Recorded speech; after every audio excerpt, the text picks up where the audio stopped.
So, I talked to my therapist about going from 2 weeks to 1 week, and that went fine. Um, and she was like, "Oh my gosh, so much has happened since the last time I talked to you." And I was like, "Oh no, yes. I don't want to feel like all I'm doing when I talk to you is catching you up." And she was like, "Oh no, it shouldn't feel that way at all." So, even if it's just temporary, for now, we're gonna go to once a week instead of twice a week or every 2 weeks. And she also said she was going to change my primary diagnosis for why I was getting therapy. It used to be PTSD with major depression and then chronic depression, and now she's going to put and then way down at the bottom was that I was non-gender. So now it's going to be gender dysphoria is at the top, and she's just going to take non-gender off of it. So, um, but she said that down the road that'll help with like insurance purposes and things like that, and with showing doctors and things because it'll show that basically it was documented that I was trying to do work about my gender stuff f- basically for a while. Um, so yeah, she said she would do that you know, this week for me so that in the future I would have documentation that I had been working on gender dysphoria if I needed it. Um, so, say 5 months from now I went to go get tea, I could say, hey, 5 months ago my therapist changed my primary diagnosis. I don't know, but stupid America and our worthless health system. Anyway, um, I have my approval to go to the support group that my trans buddy goes to, and my first meeting is on Wednesday. I am usually fairly reclusive and antisocial, so this is gonna be fun for me. But at least I know someone there. I've never really liked support groups. I always end up either leading them or else everyone just constantly complains and nothing really gets accomplished. So, um, I'm trying to go to get support, not to have either of those things happen, but it doesn't matter. That's just what happens every time. Um, I hopefully that won't happen. I don't know. Anyway, we'll see what will happen. I'm a little nervous about it, if you couldn't tell. Also, I'm not actually technically taking any medical steps at the moment besides therapy toward transitioning, and some trans people are a little iffy about that, but oh well. I was curious because a little while ago I was talking about detransitioning and my personal experiences with it. Two people with dysmorphia and a person with gender expression. That's my only experiences with people who transitioned and then detransitioned. None of them were actually trans. So I was curious because trans visibility has recently gone up over the last couple of years. Um, like 10 years ago compared to now, it's just like completely different. And, more people are coming out as trans. And I was curious if that had raised how many people detransition, and it has, but it is still under 1%. According to studies done late last year, it's still under 1% for people who detransition. Um, like, there's more people who regret other kinds of surgeries that are like really silly ones, like, or not necessarily life threatening, the way that gender dysphoria is life threatening. Um, or, maybe cancer is life threatening, or, like a aneurysm exploding in your brain is life threatening. Say you go to like, the one I hear decently often is LASIK eye surgery. Um, LASIK eye surgery has a 5% regret rate, and transitioning has less than 1% for people detransitioning. I think the regret expression rate is 2.2%, but that's still ridiculously lower than, again, LASIK eye surgery. Um, it's funny to me how like media and stuff blows up all the detransitioners and focuses on them when the trans community is tiny. We're not a big part of the population, and yet out of the tiny amount of us that there are, almost no one ever detransitions. So how is that the focus? It's just like a giant hoax. Um, Also, interestingly enough, the majority of people who detransition do not detransition because they aren't trans. I was like, oh, um, that's just my personal experience, but my personal experience is not the same as what actual statistics are. Statistically, the majority of people who detransition, it is due to a hostile environmental reaction to their transition that they cannot handle. So the majority of people who detransition are actually trans, but because for religious reasons, or they got too much hate, or they were going to lose their job, or whatever it is, they go ahead and detransition, even though transitioning helped them, because it's too difficult for them to handle the aftermath of, oh, your family disowns you now, which I get to look forward to, or oh, I can't get a job now, or whatever. Like, I would be thrilled and honored if I could somehow become a guy and immigrate to, say, like a Dutch country where there's democratic socialism, there's healthcare, there's shorter work weeks, the people are the happiest people in the world every single year. Like, they have really, really incredible structures set up for things for the most part, especially compared to countries like the United States of America. um, and be able to do that as a man. But I was born in a state where if I got my birth certificate changed, it would just say amended.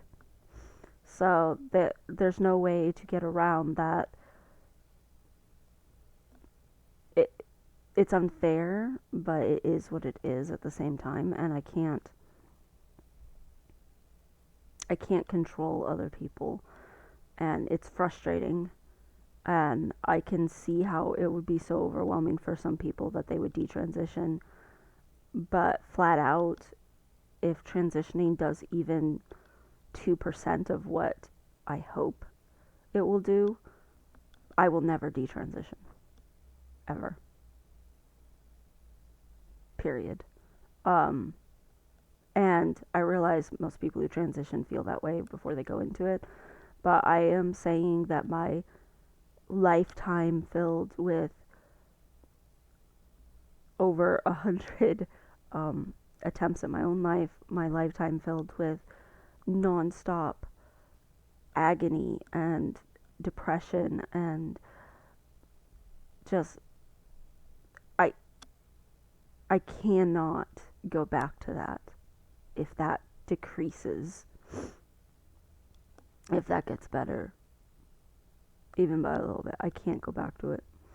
Um, and for me, transitioning isn't just getting to actually socially be a man, which I would look forward to, or to have sex as a man, which is like literally the epitome of like everything that I've ever imagined about sex anyway. Like, I want bottom surgery so fucking bad. I want it so bad.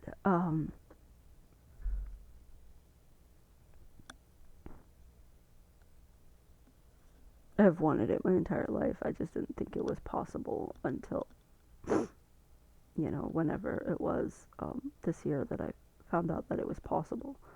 I I didn't know.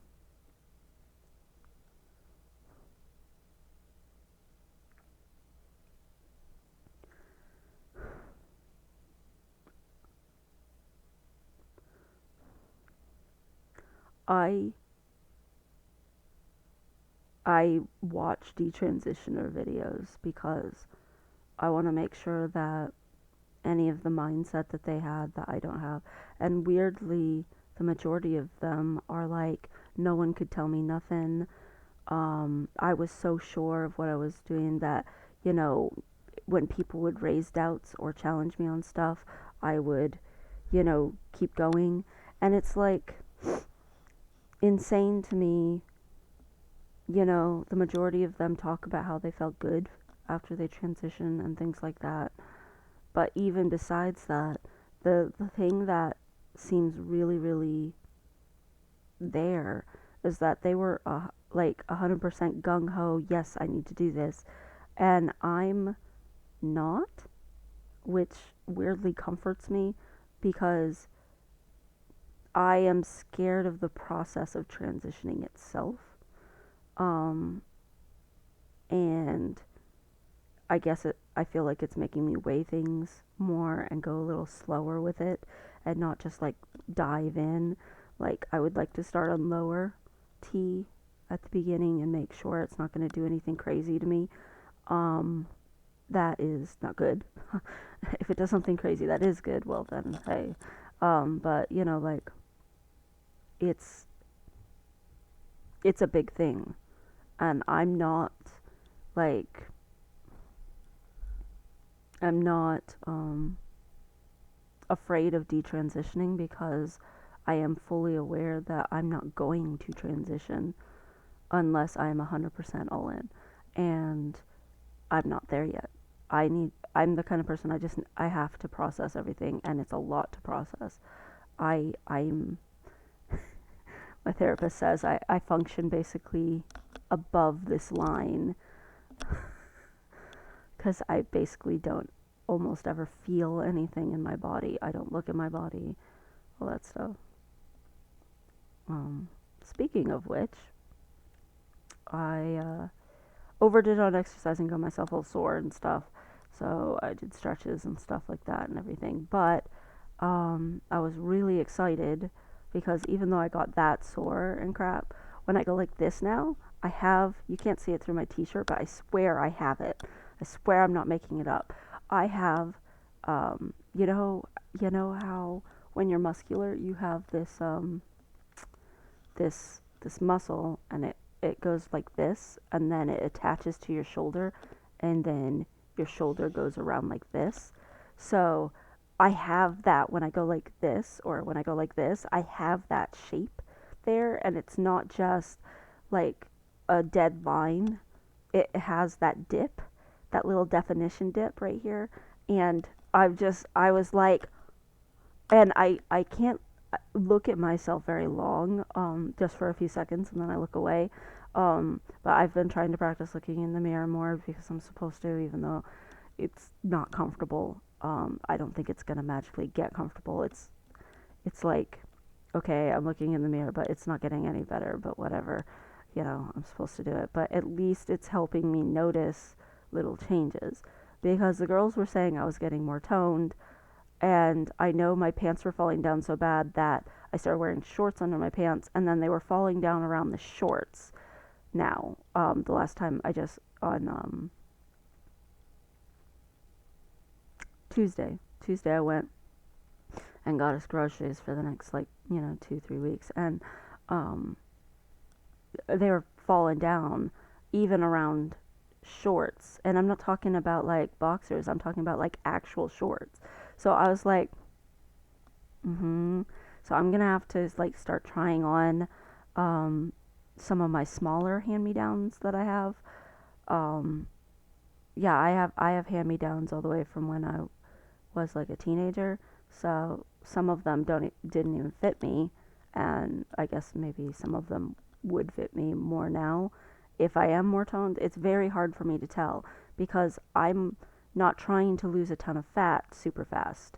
I'm trying to, you know, have muscle definition while maybe losing a pound or two in a week or 2 weeks. Like, I'm going slow because I care about the shape that I have and I care about my muscle tone way more than I care about fat. Um, it's very important to me to have that more guyish body tone. And so because of that, it's very difficult to notice the difference in like weight or something like that. But yeah, I was very excited to see that because that is awesome. That little indent right there, that indent is like all this shoulder work that I've been doing. It's like a reward, for how sore my shoulders are all the time. It's not just that I'm slightly taller now because the hunch in my back is getting smaller, but I have those little indents, and you know, I don't know. It feels so good. It's something that I characteristically always view as a guy with muscle having, and I'm starting to get it. And they're not huge, and I do have to actually flex my muscles for the muscles to show with it, because I still do have a decent amount of body fat over my body, but um, it's so exciting. I'm still eating a decent chunk of protein, and I'm liking that. I uh, I got a bunch of snacks and stuff that have more protein in them. So like, Greek yogurt has 13 grams of protein plus, I put in this granola dark chocolate stuff, and it has 13 grams of protein and a whole bunch of like vitamins and crap in it and stuff. You know, I drank a protein shake. I got a bunch of bananas and blueberries and stuff to put in protein shake. This and that's almost like 25 grams of protein. I'm trying real hard to get more protein in my diet. It's hard to get um, zero point zero 0.08 to or 1 times your muscle, your body weight that's muscle, into your diet. Like, think about that. If I have freaking I'm doing it by 1 just because that's easier. But say I freaking have 50, right? That means I got to get 50 grams. If I have 50 pounds of muscle, that's 50 grams. If I have um am I doing that right? I think so. Anyway, maybe not. Anyway, say I am almost all muscle. Say I only have 10% body fat and I weigh 170 pounds. That means 170 grams of protein. Like, it's a lot of protein. And you're just trying to have a 300 calorie or more deficit while also trying to maintain that much protein. And basically, all your calories are going to protein for the most part. And it's like, yeah. And I'm still trying to eat a little bit of healthy carbs, like I like rainbow carrots yesterday, for instance. One of those little mini bags of them, things like that. Um, Actually, I ate half of it because I shared it with one of the girls. But the point is, you eat, you know, stuff with fiber and healthy carbs and stuff. But man, so much protein I'm trying to get in. I am a vegetarian. I have been for a very long time. How long? Oh goodness, I don't even know. Like 11 years, 12 years, something like that. I don't know how long I've been a vegetarian, but I cannot go full vegan because uh I went to a nutrition specialist person or whatever, and they tested my nutritional stuff, and I've been anemic my entire life, so yes, there's an iron deficiency that I have to deal with, but also I don't absorb calcium fully or correctly or whatever, so I have to actually eat more dairy than the average person, and get that extra calcium intake in my food. Um, they did put me on calcium pills for a little bit, but it wasn't as good of an absorption as if I absorbed it just from food. So the recommendation was to just go ahead and do food. And it's interesting because I can tell when I need iron, or I can tell when I need calcium, because my body craves it. Like, it's like, hey, go get a yogurt right now. Okay, and now give me some cheese. Like, it's like, give it to me. Where's the milk? It wants it. But the big thing is, that doesn't happen too often, thankfully, because I try to go ahead and balance my diet between my fruit, my veggies, and now protein, and my dairy. And thankfully, dairy also has a decent chunk of protein in it, thankfully. Um, and it's interesting because um, it all works together really well, being a vegetarian. I have not had any issues with getting protein. Like, people are like, oh, meat is where you get your protein. I haven't had any issues at all with, like, feeling like, oh, if only I could eat meat, I would have more protein. Um, it's more, oh, changing the way I eat to have more protein. Um, because I've always loved my fruits and vegetables. I actually like fruits and vegetables. Um, and it's a little strange to me to be moving more in the direction of basically eating more grains um, that are, like, again, oats, or going for legumes. Like, I've always eaten some beans, but now I need, not just beans and lentils, and you know I'm eating more stuff that has more of that foundationalness, instead of just going for, hey, where's my spinach and my Brussels sprouts and my asparagus, and all of the yummy veggies and stuff. Now I got to think about, well, does my veggie have protein with it? So that's been interesting for me, um, but not bad, and my body likes it. I can definitely tell when my body's craving protein. My body is very demanding when it wants something. It's like, um, when it wants a nutrient, I should say. It's very insistent until it gets that nutrient. So, um, thankfully, I've learned how to recognize that already because of my other cravings that I get from conditions that I've always had. So, that works out. Um, I feel like that little dip in my shoulders is like progress, and that's significant to me. And I feel like if I can go into this whole thing slow, I can do this, and that's progress for me. And I feel like, hey, I'm trying. I'm going to this support thing. I'm still in these two support discords. I'm not really getting anything out of either of them, really, honestly. Um, I don't know. I don't get the same things out of other human beings that other people seem to. Like, other people seem to need all of this, like, attention and ability to, like, vent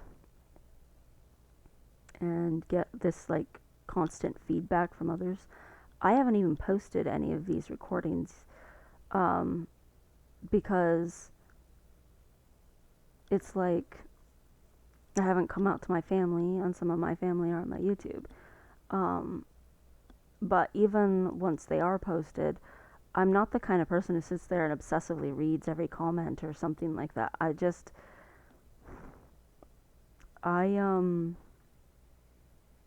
I feel like other people are drawn to me. I don't feel like I'm drawn to other people unless I really love and care about them. Um, I have a few very specific people who I'm very drawn to. They mean a lot to me. It is very impactful to me, and it is right from the beginning when I meet them. Everybody else is kind of like, you exist. I wish you good dignity and your rights upheld, even the rights that you don't uphold or fight for yourself. I will fight for them for you. And I want the world to be better. I think the world deserves better, and I think people deserve better than we give ourselves or give the world. And we can do better. We absolutely have the capabilities to. It's my personal viewpoint. It just takes a little discipline to be less selfish, like personal discipline, and I guess some upstanding moral fiber. And then you just don't be a jerk to other human beings. You don't bully them, and you don't cause them to suffer with your own greed. And that's all you got to do. And yet, some people find that really hard. And, it's okay if it's hard if you're trying. You just try your best. But no one's perfect. Everyone's flawed and does stuff wrong.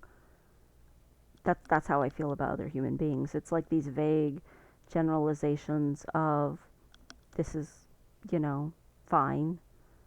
Um, but I don't like spending a lot of time in crowds, especially. It's very exhausting to me. Or like a group of people and they're all talking over each other and clamoring on and stuff. It's just like, okay, guys, I'm drained. Let's do this better. Um, I don't know. I feel like every time that I'm around other human beings, I'm constantly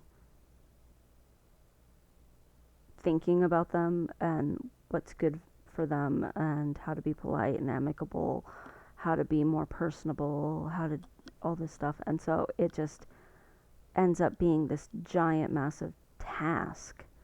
And I just get exhausted. And um, I don't know.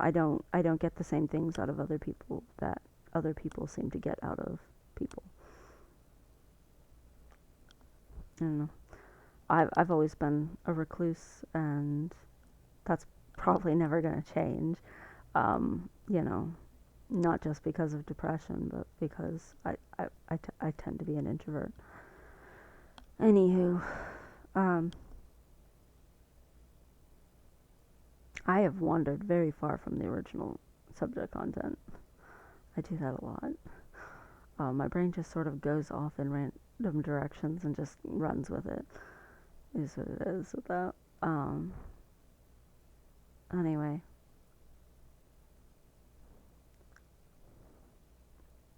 my therapist says I seem happier than I was. I used to pretty much just be shut down 100% of the time. And she said now, she can see I get like excited for a couple of minutes. And then after those few minutes, then I shut down again. But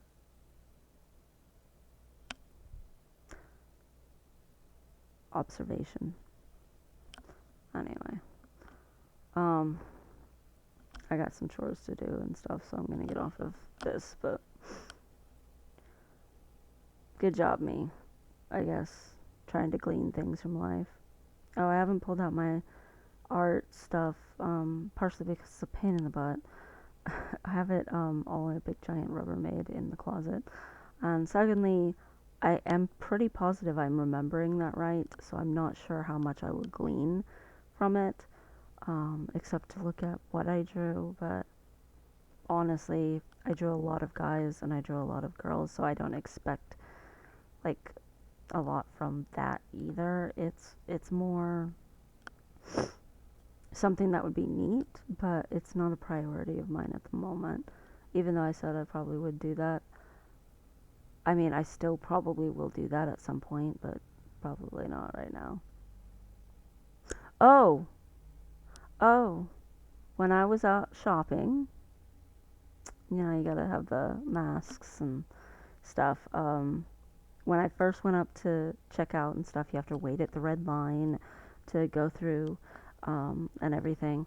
And at first, the checkout girl could not tell if I was a guy or girl, and I know because when she had the other checkout person helping bag stuff and getting a cart and all that, she kept referring to me as them. But about like 5, 6 minutes in, she figured out, and she was like, started calling me she. And I was like, but I don't know. I've been called sir lots in my life. Like accidentally miscalled a boy. You know, I think the first time it ever happened, I was a teenager, and it didn't bother me at all. I was fine with it. I was actually kind of like, hey, cool. But everyone else was always bothered by it for me, and it's like I remember I went down south to visit some family, and we went to Disneyland and stuff.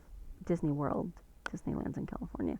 Disney World and stuff. It was in Florida, and like we'd walk through the mall, and all these southern people would just be like looking at me.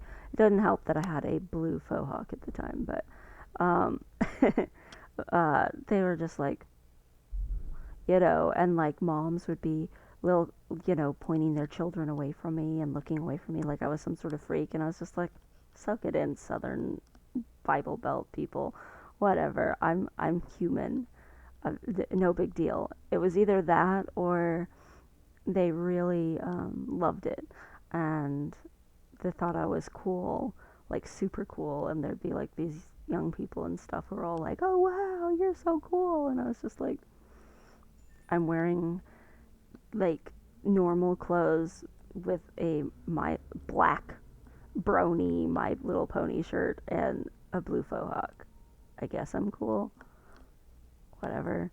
But like I would hold the door, say at a restaurant like O'Charlie's or something, or you hold the door for the little elderly women. They'd be like, "Oh, thank you, sir," and it was like, and my mother would be like, oh, "Don't you just like that?" And I'd be like, "No, no, I don't. They can call me anything they want." I think I told her they can call me anything they want. He, she, they, whatever, zebra. I'll answer to anything. No, it was giraffe. I said, whatever, giraffe, I'll answer to anything. And she just was like,